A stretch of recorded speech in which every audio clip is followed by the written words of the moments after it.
Firstly ಈ pain management ಅಂದರೆ ಏನು?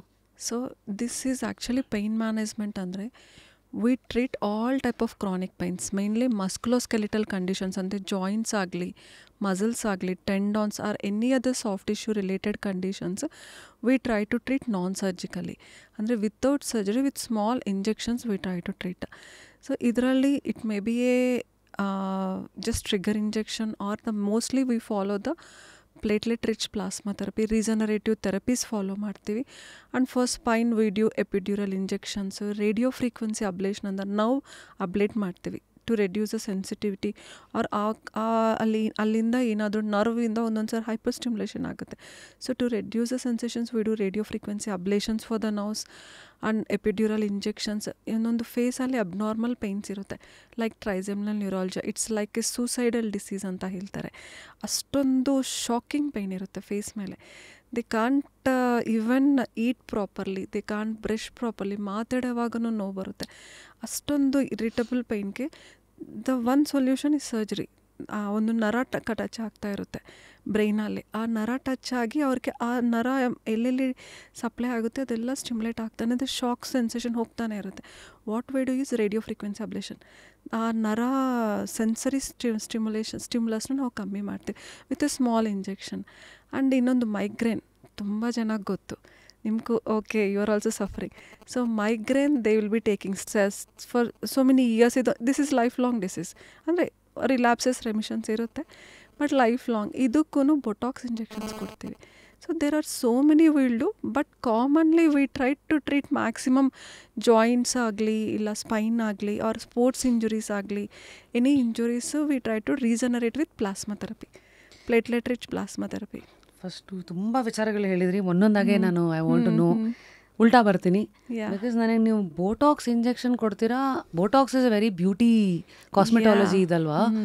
ಬೋಟಾಕ್ಸನ್ನು ನೀವು ಮೈಗ್ರೇನ್ಗೆ ಉಪಯೋಗಿಸ್ತೀರಾ ಅಂದಾಗ ಅದು ಹೆಂಗೆ? First I am curious to know that. So ಈಗ ಮೈಗ್ರೇನಲ್ಲಿ ಏನಾಗುತ್ತೆ ಅಂದರೆ because of some chemical imbalance the nerves will be hyper stimulating around the brain, ಅಂದರೆ ತಲೆ ಸುತ್ತ. It starts from mostly the forehead, the parietal region, occipital and the neck, ಒಂದೊಂದು ಸಾರಿ upper ಬ್ಯಾಕನ್ನು ಬರುತ್ತೆ. ಈ ಸ್ಟಿಮ್ಯುಲಸ್ ಈ ಬೊಟಾಕ್ಸ್ ಏನು ಮಾಡುತ್ತೆ ಅಂದರೆ this chemical imbalance in the nerve endings ಮತ್ತು ಮಸಲ್ಸಲ್ಲಿ ಇಟ್ ಆ್ಯಕ್ಚುಲಿ ಬ್ಯಾಲೆನ್ಸಸ್. ಆ ಸಿಗ್ನಲ್ಸ್ ಎಲ್ಲ ಕಮ್ಮಿ ಮಾಡುತ್ತೆ.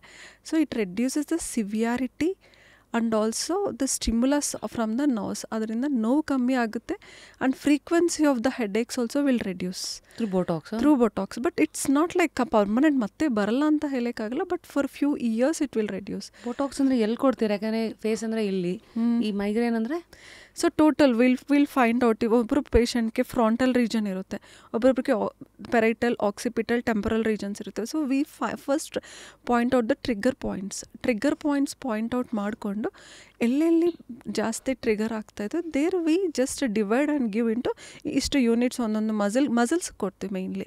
ಸೊ ಇಲ್ಲಿ ಫ್ರಾಂಟಾಲಿಸು, ಕಾರುಗೇಟರ್, ಟೆಂಪೊರಾಲಿಸ್, ಆಕ್ಸಿಪಿಟಾಲಿಸ್, ಈ ಥರ ಮಸಲ್ಸಲ್ಲಿ ಬೊಟಾಕ್ಸ್ ಇಂಜೆಕ್ಟ್ ಮಾಡ್ತೀವಿ. ಬ್ರೈನ್ ಆ್ಯಕ್ಚುಲಿ ಮೈಗ್ರೇನಲ್ಲಿ ಬ್ರೈನಲ್ಲಿ ಏನೂ ಆಗಲ್ಲ, ಇಟ್ಸ್ ಓನ್ಲಿ ಸೂಪರ್ಫಿಷಿಯಲ್ ಸಿಗ್ನಲ್ಸ್ ಜಾಸ್ತಿ ಆಗ್ತಾ ಇರುತ್ತೆ. So we concentrate on only the superficial muscles, ಅಲ್ಲಿ ಟ್ರಿಗರ್ ಕೊಡ್ತೀವಿ. So few years they will have relief. ಮತ್ತೇನಾದರೂ ಬಂದರೆ then we will repeat again. So it can be done. So ಇದು ಬರೀ management, it's not a permanent solution ಅಲ್ಲ. But so without pain migraine you will be annoying. So ತುಂಬ horrible pain, they will isolate themselves from the society, ಅಂದರೆ ಐಸೋಲೇಟ್ ಆಗ್ತಾರೆ ಆ ಸೌಂಡ್ಸ್ಗೆ, ಲೈಟ್ಸ್ಗೆ. ಇಟ್ ವಿಲ್ ಬಿ ಟ್ರಿಗರ್ ಆಗುತ್ತೆ.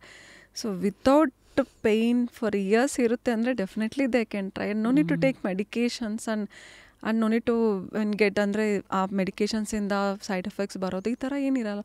Botox no much side effects, safest procedure. ಯಾವ ಲೆವೆಲಲ್ಲಿ ಇರೋರಿಗೆ ತೊಗೋಬೇಕು? ಈಗ ಉದಾಹರಣೆಗೆ ನನಗೆ ಕೆಲವು ಸತಿ 15 ದಿನಕ್ಕೆ ಒಂದ್ಸತಿ ಸಡನ್ನಾಗಿ ತಲೆನೋವು ಬರುತ್ತೆ, ಅವಾಗ ನಾಕ್ಸ್ಡ್ರಾಮ್ ಅದನ್ನು ತೊಗೊತೀನಿ. ಅಥವಾ ಈಗ ಕೆಲವು ಸತಿ ಹೇಳೋಕ್ಕಾಗಲ್ಲ, ನಿದ್ದೆ ಸರಿಯಾಗಿಲ್ಲ ಅಥವಾ ಲೈಟ್ ಅಂದಾಗ ಇಲ್ಲೆಲ್ಲೋ ಚೂರು ಅನ್ನತ್ತೆ, ಅಷ್ಟೇ ನನ್ನ ಲೆವೆಲ್ಲು. ಬಟ್ ಇದು ಯಾವ ಲೆವೆಲಲ್ಲಿ? This is actually mild. Usually weekly 4 times ಮೇಲೆ ಬರ್ತಾ ಇದ್ರೆ, or if the episode last more than 4 hours ಬಂದ್ರೂ 4 hours ಮೇಲೆ ಇದ್ದರೆ, and if it is continuous with any medication it's not reducing, then we try to give Botox. Otherwise mild we will give only the just that's conservative management, ಟ್ಯಾಬ್ಲೆಟ್ಸೇ ಕೊಟ್ಟು ಕಳಿಸ್ತೀವಿ. Risk ಇರುತ್ತಾ? Risk ಏನಿರಲ್ಲ, ಬೊಟಾಕ್ಸಲ್ಲಿ risk ಏನಿರಲ್ಲ. Zero risk ಅಂದರೆ should be done very carefully. So it should not be done near the nose. ಸ್ವಲ್ಪ complications ಇರುತ್ತೆ, ಕೇರ್ಫುಲ್ಲಾಗಿ ಕೊಡಬೇಕು. But touch wood nothing will happen.